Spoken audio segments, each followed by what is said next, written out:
comer bien. Si uno quiere comer muy bien, tasas de interés muy altas, va a dormir muy mal porque el riesgo es muy alto. Si uno quiere tener un sueño tranquilo, las tasas de interés van a ser muy bajas.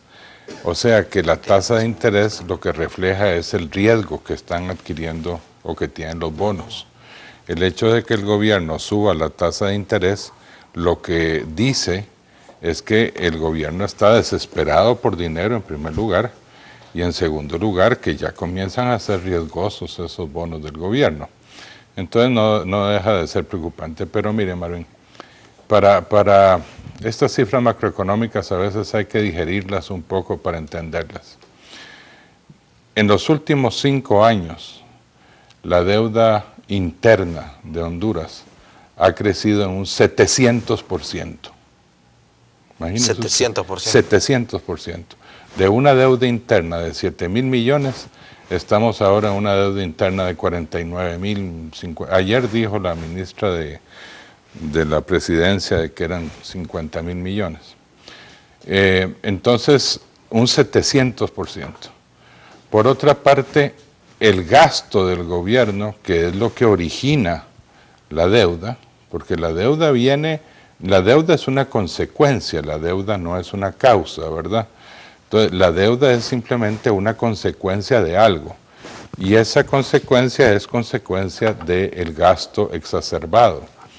Pues mire, el gobierno está gastando este año 147.800 millones de lempiras. Eso significa aproximadamente el 48% del Producto Interno Bruto. Eso quiere decir que de todo lo que produce el país en bienes y servicios, la mitad es absorbida por el gobierno para funcionar. Imagínense lo que eso es para una economía. En las economías europeas, por ejemplo, que son gobiernos fuertes, el gobierno pesa alrededor del 27% del Producto Interno Bruto. Aquí tenemos el doble, es decir, el tamaño del gobierno con relación a la economía es demasiado grande. Además de eso, si usted lee los informes que presenta el Fondo Monetario cada vez que viene, cada vez que se va y que rinde un informe, el Fondo Monetario, usted encuentra una constante, y esa constante es: hay que bajar el gasto, hay que bajar el gasto, hay que bajar el gasto, hay que bajar el gasto. Sobre todo el gasto corriente. El gasto corriente es el gasto que no es, digamos, el menos productivo de los gastos. Y además de eso hay que mejorar la calidad del gasto. Una cosa es que yo gaste en irme de vacaciones a Tela, y otra cosa es que yo gaste en salud para mis hijos. Pues la calidad del gasto es muy importante. ¿En qué se está gastando? Entonces, lo que es preocupante es que esta situación ya llegó al límite, ya llegó al extremo. Dicen en economía que cuando usted no corrige la economía se corrige sola, solita. Eso es lo que está ocurriendo en Honduras. La economía ya se está corrigiendo absolutamente sola. ¿Qué es lo que está pasando? ¿Por qué el gobierno está pagando tasas tan altas en los bonos?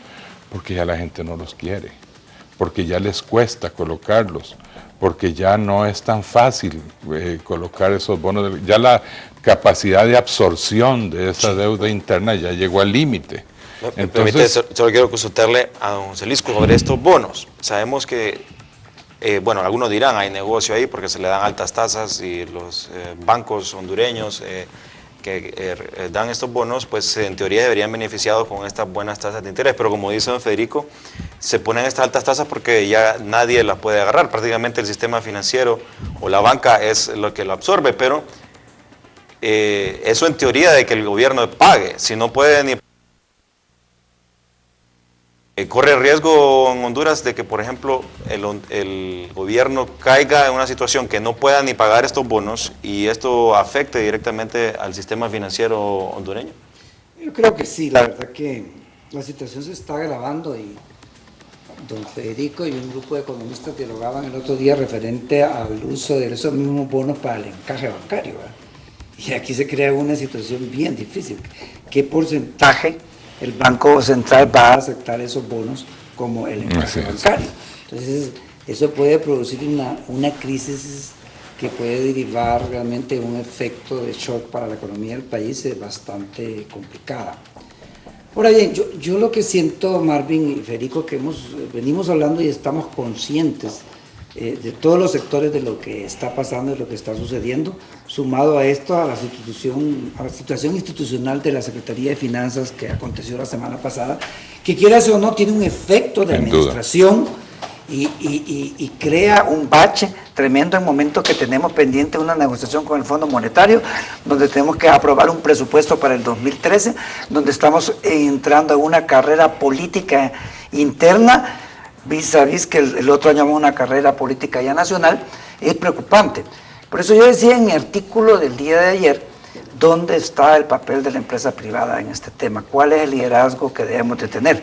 Porque si el gobierno no está pudiendo dar respuesta, es decir, el sector más afectado es el sector productivo, y ese sector productivo es el llamado realmente a tomar acciones concretas y a hacer propuestas.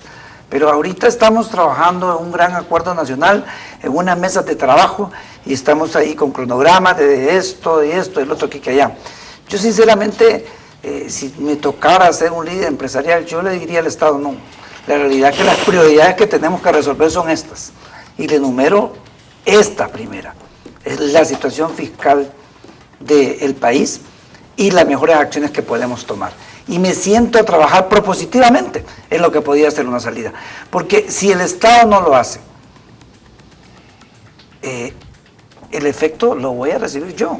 Es mi patio, es mi área de trabajo como empresario. Yo le estaba diciendo a alguien ayer, no tenemos que sacar un indicador cuánta inversión en Honduras. Yo creo que vamos a llegar a decir cuánta inversión está saliendo de Honduras, tanto de capital nacional como capital extranjero, que ya se había establecido, que está buscando. Y es preocupante, ¿verdad? Sí. Entonces, este es otro tema que la empresa privada debería replantearle al gobierno de la República. Pero yo creo que la agenda de las prioridades están un poco planteadas. Yo no digo que los temas y el mecanismo del diálogo nacional con un gran acuerdo sea malo. Pienso que tiene sus efectos a mediano y a largo plazo, pero en ese gran diálogo, el gran acuerdo nacional, deberían existir prioridades. Sí. Y trabajo de 24 horas, porque el país está en una situación competitivamente regional, ante una crisis de los países extrarregionales, que tenemos que ubicarnos rápidamente. Yo quisiera hacer una aclaración. Sí. No es que el gobierno va a caer en una posición de no poder pagar bonos e intereses, es que ya cayó. El gobierno no está pagando los bonos que vencen. Por eso le aumenta la tasa. El gobierno lo que hace es sustituirlos por otros, pero el gobierno ya no está pagando su deuda. Lo obliga a reinvertir. Usted dice, no, yo quiero aquí cancelar. No tengo. Aquí le doy otro documento por otros 2 años, 3 años y le ofrezco otra tasa. Así es. Y los bancos tienen bastante efectivo. Pero mira, los bancos ya no lo quieren comprar.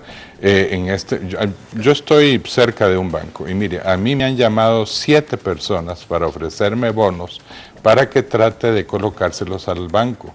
Llamé al gerente del banco y le dije, mira, esta empresa me está ofreciendo bonos del gobierno que ha recibido, dice que la tasa es muy buena, que son encajables, ¿y te interesa? Me dice, mira viejo, ya yo compré todo lo que necesito y además de eso tengo como 16 ofertas más de gente que está desesperada porque le han pagado con bonos. Entonces ya la banca también está llegando al límite, la banca ya no quiere esos bonos. Y es difícil que ponga en flujo el efectivo porque las personas tienen menos capacidad para endeudarse con créditos. No es eso. Los bancos que tienen liquidez porque no tienen demanda de crédito. Y la demanda de crédito que tienen es muy riesgosa y no quieren tomar ese riesgo. Si una persona quiere ir a pedir un crédito, por la situación económica es difícil que apruebe el crédito. No lo aprueba porque le da miedo, por ejemplo, invertir en un sector. Vamos a suponer el sector agrícola. Puede ser que haya una persona que sea muy buena para producir, pero tal vez tiene sus tierras en Tocoa. Pues miren, la banca tiene cierto temor de invertir en esa zona del país por la inestabilidad política y social. Entonces, aunque el proyecto sea muy bueno, aunque la persona tenga la capacidad de producir, aunque el producto sea vendible, la banca simplemente no quiere invertir. Hay que recordar, por ejemplo, que la banca se le ha estado afectando mucho en los últimos años. Hay dos elementos claves. Uno, la condonación de deudas que se hizo. A la banca no le gusta que le condonen deudas del Estado que no son del Estado sino de la banca. Y en segundo lugar, las expropiaciones de tierras. Sí. Tenemos aquí unas fotografías que podemos ir viendo rápidamente. Aquí tenemos el cintillo y aquí dice algunas declaraciones que ha dado Gabriela Núñez referente al endeudamiento. Dice, la deuda interna se ha incrementado alrededor de 25.000 millones de lempiras, por lo que ya supera los 51.000 millones. Y bueno, tenemos ahí algunas otras reacciones, eso decía la ex presidenta del Banco Central de Honduras, pero me llama, bueno, esto es prácticamente lo que nos acaba de decir don Federico, lo que viven los empresarios. Este es el caso de Henry Arevalo. Henry Arevalo dice que ya se va, ya ha vendido prácticamente todo su negocio, le quedan algunos hoteles y dice que por la inseguridad jurídica que vive el país, que un día hay una cosa y otro día es otra, él ha cerrado sus negocios. Es lamentable, un empresario muy bueno y había crecido bastante en nuestro país, por muchas circunstancias pues se ve obligado a irse. Y esto es lo que me llama la atención, lo que apunta el licenciado José Luis, que pasa con, por ejemplo, el COEP. Cuando estaba Santiago Ruiz, miramos un COEP beligerante que pues denunciaba o presentaba sus posiciones firmes. Ahora quizá porque tenemos ahora a Aline Flores, quizá porque es nueva o no sé por qué situación, porque la situación no ha mejorado, pero el COEP prácticamente se ha quedado sin voz con cosas como esta. Por ejemplo, Henry Arevalo, que se vaya. Y es un ejemplo claro de lo que le pasa a muchos otros empresarios. Aquí tenemos la deuda interna y externa como estaba en el 2010. Y ya vamos a ver más adelante cómo está ahora en el 2012, cómo ha crecido. Y lo que también mencionaba José Luis, el momento inoportuno en que se dio la remoción por las circunstancias extrañas que deben de quedar muy claras, deben de aclararse ciertamente, salió el ministro de Finanzas. Me lo ponen por favor atrás porque hasta el día de ayer no se sabía quién iba a ser el nuevo ministro y al parecer hoy se va a juramentar como nuevo ministro a Wilfredo Rafael Cerrato, que él trabaja actualmente como comisionado para la promoción de las alianzas públicas privadas y ahora va a asumir la titularidad de la Secretaría de Finanzas. Pero usted conocer su opinión sobre lo que nos decía. Sí, mire, la verdad que lo que usted decía de la empresa privada es una cuestión de estilo, ¿verdad? Santiago Ruiz tenía su manera de confrontar o buscar soluciones a la problemática nacional. Entendería que Aline Flores tiene su mecanismo, su forma de poder llevar el liderazgo de la empresa privada, y es un proceso de aprendizaje. Indiscutiblemente, ella tiene experiencia en la Cámara de Comercio e Industria de Tegucigalpa. Yo siento que tiene que reaccionar un poco más rápido ante una situación donde esperamos de la empresa privada. Yo lo decía en mi artículo de ayer, tiene que separarse de esa relación que ella quiere de comunicación positiva y propositiva con el gobierno, porque no es malo tenerla, pero cuando el gobierno no está dando la respuesta concreta, yo creo que la estrategia tiene que cambiar. Y no es una estrategia de más que confrontación, es propositiva. Decir, bueno, señores, la propuesta del COEF referente a la deuda interna y la negociación con el Fondo Monetario es esta.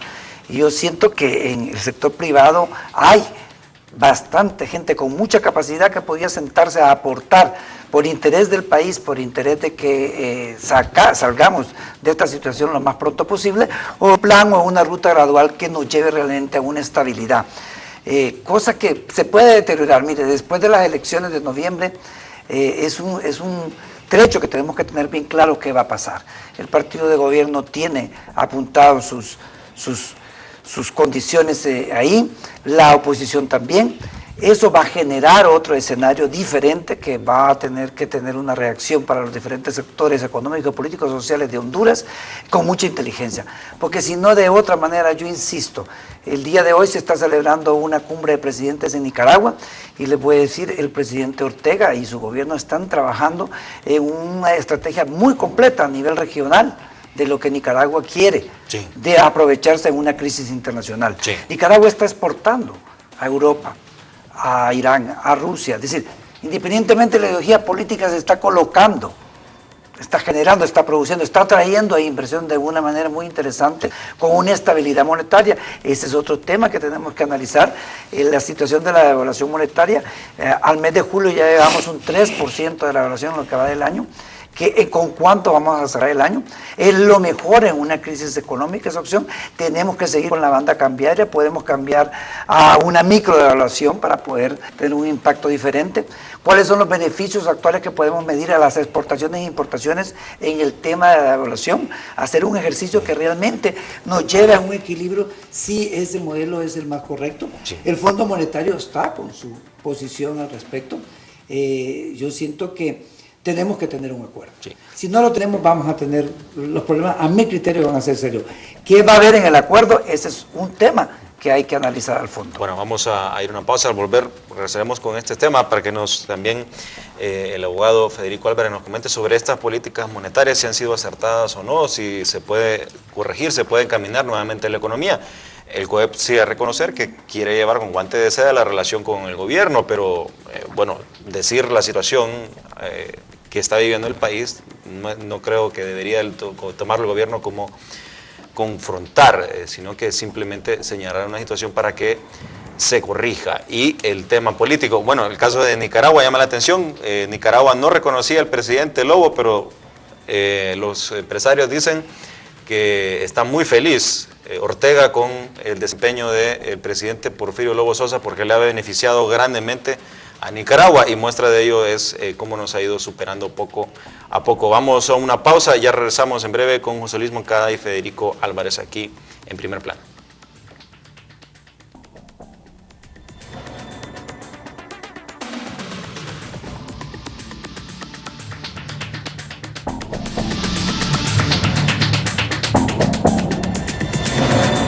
Soy Oscar Martínez. Probablemente usted no me conoce todavía. Claro, nunca he sido político, soy obrero de la construcción.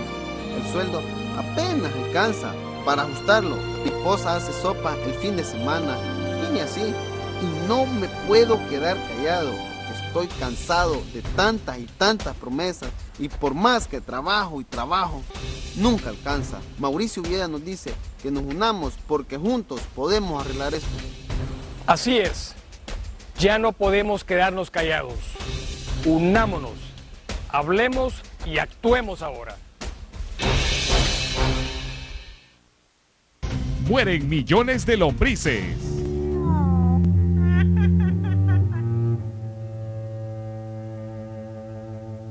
Todos nuestros amigos están muriendo y no sabemos por qué. Eli 2 elimina los parásitos intestinales con una sola dosis de 2 tabletas masticables.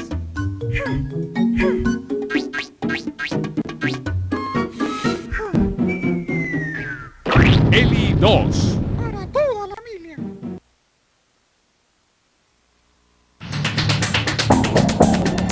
La Policía Nacional detiene al empresario del transporte José Natividad Pereira Luna en base a una orden de captura emitida en agosto de 1998. Los delitos que se le imputan desde ese año es supuestamente por el tráfico de indocumentados. La Policía Nacional también tiene alerta roja para el traslado del empresario a Estados Unidos. Esta es una persecución a raíz de una competencia entre Yelvita y Transporte Julúa. Solamente, José. Eso es todo.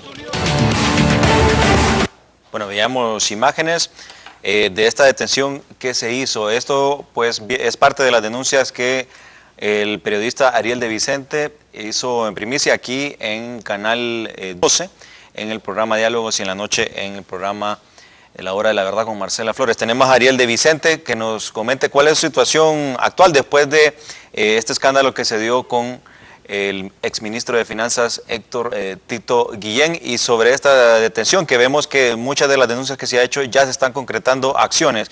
Muy buenos días, don Ariel.